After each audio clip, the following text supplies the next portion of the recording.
আসসালামু আলাইকুম এভরিওয়ান, কি অবস্থা সবার? আশা করছি সবাই ভালো আছেন, সুস্থ আছেন। বেশ কিছুদিন আমাদের চ্যানেলে কোনো ভিডিও আসছিল না, সো ফাইনালি আমরা একটা ডিসিশন নিয়েছি যে আমরা মোটামুটি প্রতি সপ্তাহে একটা করে কিউএনএ ভিডিও দেওয়ার ট্রাই করব, বিকজ অনেকেরই আসলে ইম্পর্টেন্ট কমেন্টগুলো দেখা যায় যে অনেক কমেন্টের ভিডিও কিন্তু রিপ্লাই দেওয়া হয়ে ওঠে না, বাট আমরা কিন্তু অলওয়েজই ট্রাই করি আপনাদের প্রত্যেকটা কমেন্টের রিপ্লাই দেওয়ার।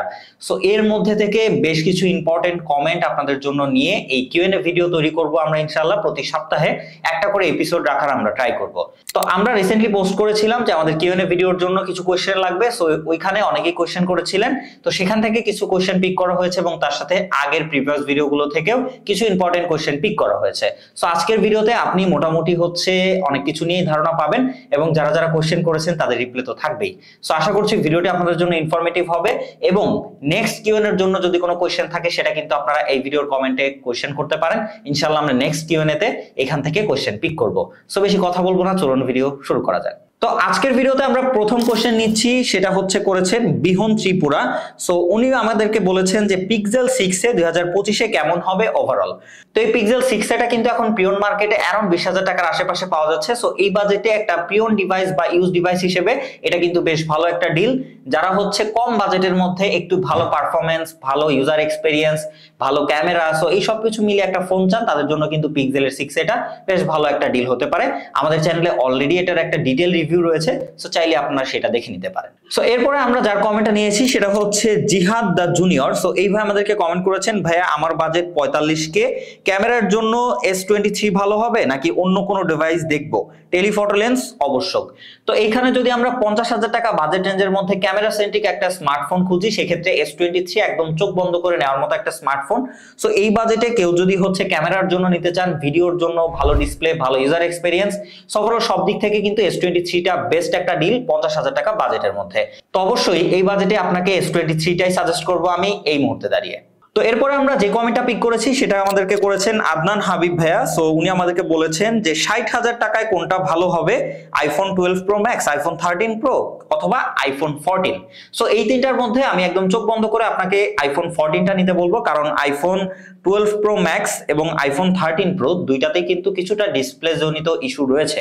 13 সিরিজটা অনেক বেশি, 12 সিরিজটায় কম, তবে তারপরেও ম্যাক্স ভেরিয়েন্টে আসলে বলা যায় না।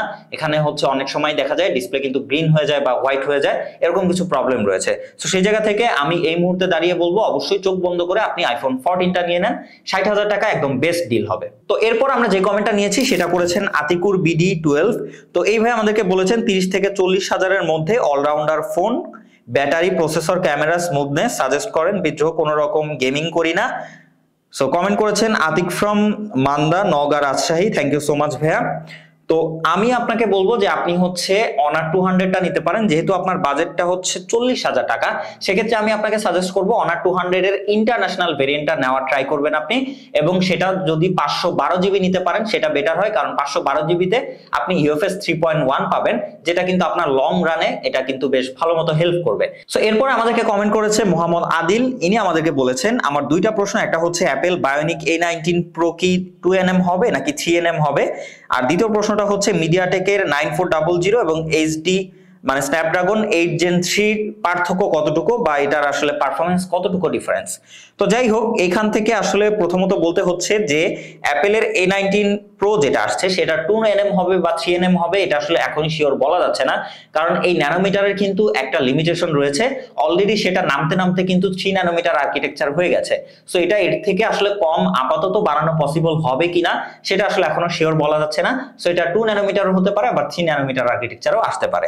এবং দ্বিতীয় কোশ্চেনটা ছিল মিডিয়াটেকের 9400 স্ন্যাপড্রাগন 8 Gen 3 কতটুকু পার্থক্য, সেটা অলমোস্ট 25 থেকে 30% পর্যন্ত ডিফারেন্স পাবেন। মানে এখানে যদি ইন্ট্রোডিউস করে কথা বলি, স্ন্যাপড্রাগন 8 Gen 3 তে যেখানে 19 লাখ 20 লাখ আসে, সেখানে কিন্তু 9400 তে অলমোস্ট 26 লাখের মতো আসে। তো সেই জায়গা থেকে বুঝতেই পারছেন আপনি মোটামুটি বেশ কিছু ডিফারেন্স আপনারা পাবেন।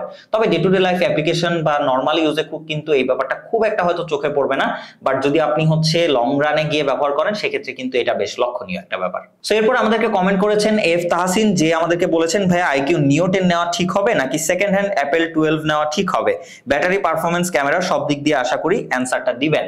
তো এইখানে আমি আপনাকে বলবো যে আপনি আইকিউ নিও 10টা নিতে পারেন, সেই জায়গা থেকে আপনি ব্যাটারি, ভালো ডিসপ্লে, হাই রিফ্রেশ রেট, তার সাথে হচ্ছে মোটামুটি ভালো ক্যামেরাও কিন্তু পাবেন এবং পারফরমেন্স তো একদম টপ নচ পাবেন, যেখানে কিন্তু আপনি আইফোন 12 মোটামুটি অনেকটা পুরনো, তার সাথে হচ্ছে এটা 60 হার্জের একটা ডিসপ্লে, তার সাথে বড় নচ, ছোট ডিসপ্লে, ব্যাটারিতে গিয়ে অনেক প্যারা খাবেন। সো ওভারঅল সব দিক থেকে আমার কাছে একদম বেস্ট ডিল মনে হচ্ছে এই দুইটার মধ্যে আইকিউ নিও 10। তো এরপর আমাদেরকে কমেন্ট করেছেন এসডি শাহ নামে একটা আইডি থেকে, যেটা বলেছেন ভাই 30K এর মধ্যে ফ্ল্যাগশিপ ফোন কোনটা নিব, অনেকে S21 5G সাজেস্ট করে, একটু ভালো ক্যামেরা চাচ্ছিলাম বাট S21 তে গ্রিন লাইট ইস্যু আছে।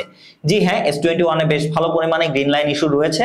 সো আপনি যদি 30,000 টাকা রেঞ্জের মধ্যে গ্রিন লাইন ইস্যু ছাড়া একটা স্মার্টফোন নিতে চান ফ্ল্যাগশিপ এক্সপেরিয়েন্সের জন্য, তাহলে আমি আপনাকে একদম চোখ বন্ধ করে সাজেস্ট করব Pixel 7। সো এটাতে আপনারা কোনো ডিসপ্লে ইস্যু পাবেন না, মোটামুটি বেশ ভালো কোয়ালিটির আপনারা কিন্তু ইউজার এক্সপেরিয়েন্স পাবেন, ভালো ক্যামেরা পাবেন, মোটামুটি ভালো ফ্ল্যাগশিপ এক্সপেরিয়েন্স পাবেন কিন্তু এই Pixel 7 থেকে। তো এরপরের কোশ্চেনটা আসলে অনেকে করেছেন, তো এর মধ্যে থেকে আমি লাকি FF2291 এনার কমেন্টটা পিক করেছি যে ভাই আইফোন 12 প্রো নিব নাকি 13, কনফিউজডে আছি, 13 এ ডিসপ্লে ইস্যু, 13 এ কি সত্যি ডিসপ্লে ইস্যু আছে? জি হ্যাঁ, 13 এ ডিসপ্লে ইস্যু রয়েছে এবং 13 এ না, শুধু 13, 13 প্রো, 13 প্রো ম্যাক্স, অলমোস্ট 13 সিরিজের সবগুলোতে ডিসপ্লে ইস্যু রয়েছে। তো সেই জায়গা থেকে আমি বলবো একদম চোখ বন্ধ করে আপনি 12 প্রো নেন, ব্যাটারির দিক থেকে কিঞ্চিত আপনি কমতি পাবেন এবং পারফরমেন্সের দিক থেকে হালকা কিছু কমতি পাবেন, আদারওয়াইজ কিন্তু ওভারঅল একদম রিলায়েবল এবং সেফ জায়গা থেকে আপনি আইফোন 12 প্রোটা ব্যবহার করতে পারবেন। সেক্ষেত্রে অবশ্যই রিকমেন্ড করবো 12 প্রোটা নিতে। তো এরপরে আমরা আমাদের লাস্ট কমেন্টটা নিচ্ছি, যেটা আমাদেরকে করেছে ফাহিম ইসলাম। তো ভাইয়া আমাদেরকে কমেন্ট করেছে ভাইয়া 40,000 টাকা রেঞ্জের মধ্যে কোন ফোনটা ভালো হবে, মেইন প্রায়োরিটি হচ্ছে ক্যামেরা, যার পিকচার, সেলফি, ভিডিও কোয়ালিটি ভালো হবে, প্লাস লো লাইট ও পিকচার ভালো হবে, প্লিজ জানাবেন। সো এই জায়গা থেকে আমি একদম চোখ বন্ধ করে নতুন ফোন হিসেবে হনারের 200টা নিতে বলবো। এইটার কিন্তু লো লাইট, তার সাথে ডে লাইটের ক্যামেরা এক্সপিরিয়েন্স খুবই ভালো, তার সাথে এটার পোর্ট্রেটও একদম যথেষ্ট ভালো কোয়ালিটির পোর্ট্রেট। আমাদের চ্যানেলে কিন্তু এই প্রত্যেকটা ফোনের কিন্তু রিভিউ রয়েছে, অলরেডি ফুল রিভিউ রয়েছে, কম্প্যারিজন রয়েছে, সো চাইলে আপনি সেটাও দেখে নিতে পারেন। সো আমাদের আজকের কিউএনএ ভিডিওটা আমরা এই পর্যন্তই রাখছি, কিছু কিছু কমেন্ট হয়তো বাদ গেছে এখানে, সো ভিডিওটা অনেক লং হয়ে যাবে, তার জন্য বাদ দিয়ে দেওয়া হয়েছে। সো আপনাদের যদি আরো বেশি কিছু জানার থাকে, বেশি কোনো ইম্পর্টেন্ট কমেন্ট থাকে, সেগুলো অবশ্যই আপনারা এই ভিডিওর কমেন্টে কমেন্ট করবেন এবং ভিডিওটা কেমন লেগেছে অবশ্যই কমেন্ট করে জানাবেন। দেখা হচ্ছে নেক্সট কোনো ভিডিওতে, সে পর্যন্ত ভালো থাকবেন, সুস্থ থাকবেন, খোদা হাফেজ।